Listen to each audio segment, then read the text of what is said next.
Digital એરેસ્ટના ટ્રાસ્ટથી બિલ્ડરની પત્નીના કેસમાં Pakistan connection સામે આવ્યો। ગીર સોમનાથ જિલ્લાના વડુ મથક વેરાવળમાં ડિજિટલ એરેસ્ટનો ભોગ બનેલી બિલ્ડરની પત્નીએ ગત તારીખ 30 ઓગસ્ટ 2025ના રોજ જીવન ટૂંકાવ્યું હતું। આ મહિલાને ફસાવીને 2 ફોન નંબરમાંથી નાણાં આપવાની સતત માંગણી કરવામાં આવી હતી। મહિલા પાસેથી QR કોડ મારફતે થોડી રકમ થઈને કુલ 1.15 લાખ રૂપિયા આરોપીએ પડાવી લીધા હતા। જોકે આરોપીઓ દ્વારા હત્યાર બાદ પણ વધુ રકમની માંગણી અને પરિવારને ઇન્કમટેક્સ અને પોલીસના નામે ડરાવી ધમકાવી આપતા આ મહિલા આપઘાત કરી લીધો હતો। પોલીસે મહિલાને ડિજિટલ એરેસ્ટ કરનાર 2 ફોન નંબર ધારકો સામે ફરિયાદ નોંધી છે, જેમાં એક નંબર પાકિસ્તાનનો હોવાનું જાણવા મળ્યું છે। ડીવાયએસપી VR ખેંગાર દ્વારા આપવામાં આવેલી માહિતી અનુસાર વેરાવળમાં જમીન મકાનનો વ્યવસાય કરતા અશોકભાઈ પ્રવીણચંદ્ર ચોલેરાએ પોલીસમાં ફરિયાદ નોંધાવી છે। તેમણે જણાવ્યું હતું કે તેમની પત્ની પૂજાબેનના મોબાઈલ નંબર ઉપર 2 વોટ્સએપ નંબર, એક પાકિસ્તાનનો અને બીજો નંબર ભારતનો પરથી કોલ આવતા હતા। UK મેલ કુરિયર કોપી નામની કંપની મારફતે પાર્સલ મોકલ્યાની રસીદ, જેમાં મહિલાના ફોટા સાથે તેના આધાર કાર્ડની બધી વિગતો હતી। આ કોલ્સને કારણે પૂજાબેન છેલ્લા 2 દિવસથી ખૂબ તણાવમાં હતા અને બરાબર જમતા પણ ન હતા। આ બંને નંબર ઉપરથી તેમને પાર્સલ મોકલવા બાબતે ઇન્કમટેક્સ અને પોલીસના નામે દળાવવામાં આવતા હતા। ધમકી આપવામાં આવતી હતી કે જો પૈસા નહીં આપે તો તેમનો આખો પરિવાર ફસાઈ જશે। QR કોડ આપી 1.15 લાખ પડાવ્યા અને વધુ પૈસાની માંગણી કરી હતી। આ સતત માનસિક ત્રાસથી કંટાળીને પૂજાબેને 30 ઓગસ્ટ 2025ના રોજ ઘરે એકલા હતા ત્યારે અનાજમાં નાખવામાં સેલ્ફોસની ગોળીઓ ખાઈ લીધી હતી, જેના કારણે તેમનું મૃત્યુ થયું હતું। આરોપી આ મહિલાને ધમકાવવા માટે વોટ્સએપમાં કેટલાક વિડીયો મોકલ્યા હતા। એક વિડીયોમાં એક પોલીસ અધિકારીની ઓફિસને CBIની ઓફિસ ગણાવી આ ઓફિસે સહી કરવા આવવાનું છે એવું કહ્યું હતું। બીજા એક વિડીયોમાં એક પોલીસ કંટ્રોલ અને કમાન્ડ સેન્ટરનો વિડીયો, જેમાં આરોપી બેકગ્રાઉન્ડમાં એવું બોલી રહ્યો છે કે આમના વિરુદ્ધ કડકમાં કડક કેસ નોંધો।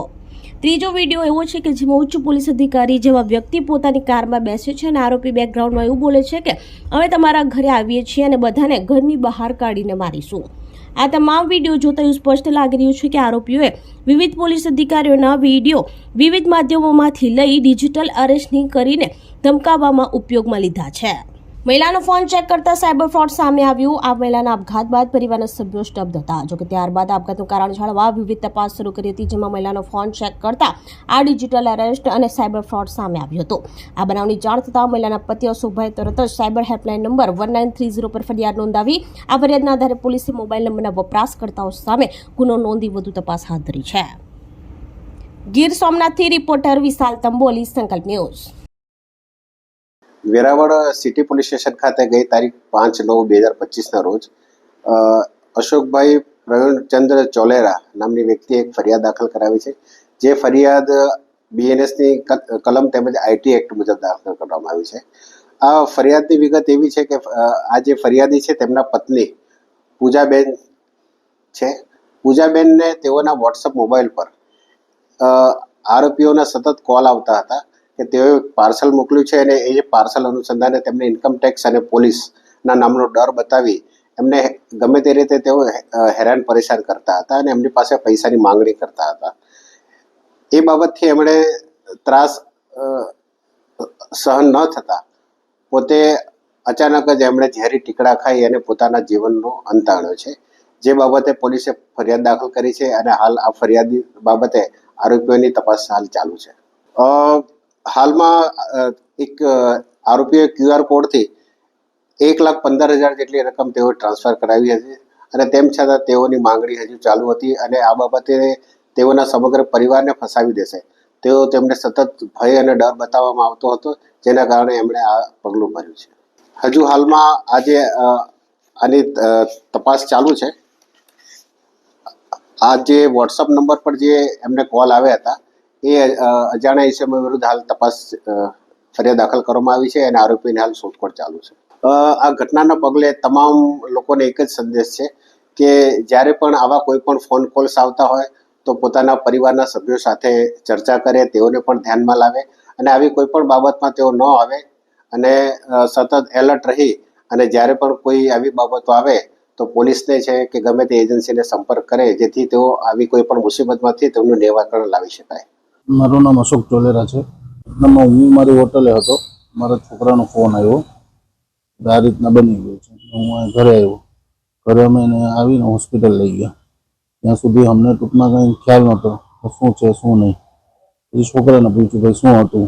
પછી માસી સાથે વાત કરતી હતી એટલે એને ફોન મગાવ્યો. અને ફોન મગાવ્યો તો અંદર ફોનમાં બધું જોયું તો આ બધી સાયબર ફ્રોડનું બધું હતું.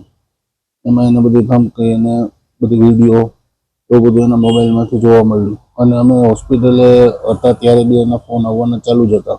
એ કોઈ ખ્યાલ નથી. અજાણ્યા નંબર ઉપરથી ફોન આવતા હતા, વોટ્સઅપ કોલ આવતા હતા. એ અમને ખ્યાલ નથી પણ એ 2-3 દિવસથી ગુમસુમ હતી. અને અમે એને પૂછ્યું હતું ભાઈ શું છે તો એ કેવું બીમાર છું, મારું મને મજા નથી. આછી પરિસ્થિતિનો ખ્યાલ અમે જ્યારે હોસ્પિટલે એનો મોબાઈલ જોયો ત્યારે અમને ખ્યાલ આવ્યો કે આવી રીતના છે. પછી અમે 19-30 ફોન કર્યો સાયબરમાં અને લોકલ પોલીસને બી જાણ કરી. પછી અમને રિફર કર્યા જુનાગઢ. ત્યાં જુનાગઢ બી ત્યાંની પોલીસ આવી, અહીંની બી પોલીસ આવી. પછી બધું એ લોકોની બી તપાસ કરી ત્યારે બધી વધારે ખબર પડી. એને આ રીતના ધમકાવવામાં આવતો હતો કે ભાઈ તમારી ત્યાં CBI આવશે, ઇન્કમ ટેક્સ આવશે અને તમને બધાને તમારા આખા ફેમિલીને પકડી જશે. અને જે બી કંઈ મેસેજ કે કંઈ હોય કે પાર્સલનું કે એ રીતના હતું. અને એને એમાં બધી સ્કેનર મોકલેલા હતા કે આમાં પૈસા ટ્રાન્સફર કરાવું. મારી પત્નીને એ પૈસા ટ્રાન્સફર બી કરતા આવડતું નહોતું. એને નીચે દુકાન છે અમારે ત્યાં આઈસ્ક્રીમની. એ ભાઈને કહી અમને એમની પાસે અલગ અલગ ટ્રાન્ઝેક્શન કરાવ્યા. 2,000, 38,000, 71,000, 4,000 એ રીતના અલગ અલગ 8-10 ટ્રાન્ઝેક્શન કરાવી અને ટોટલ 1,15,000 એને ટ્રાન્ઝેક્શન કર્યા. એ પછી બી આમાંથી પૈસાની માંગ ચાલુ જ હતી. તો નીચેવાળાએ પછી એને કીધું કે હવે મારી પાસે પૈસા નથી. નીચેવાળાએ પછી ના પાડેલી. અને એકદમ એ રીતના ફેમિલી વિશે બ્લેકમેલ કરવામાં આવતું હતું કે કોઈને કહી ના શકે. વારંવાર ફોન કરવામાં આવતા હતા, ડિફરન્સન આવતા હતા, બીવડાવવામાં આવતા હતા. એ કોઈને ફેમિલીને બી કહી ના શકાય એમ. એટલે એને એટલું પ્રેશર આપ્યું એમ. આપણી સંકલ્પ ન્યૂઝ ચેનલને સબસ્ક્રાઇબ અને લાઇક કરો, બેલ આઇકન દબાવો જેથી આવનાર ન્યૂઝ અપડેટ્સની નોટિફિકેશન આપના મોબાઈલ પર સૌથી પહેલા પહોંચે. Like, subscribe and share the video.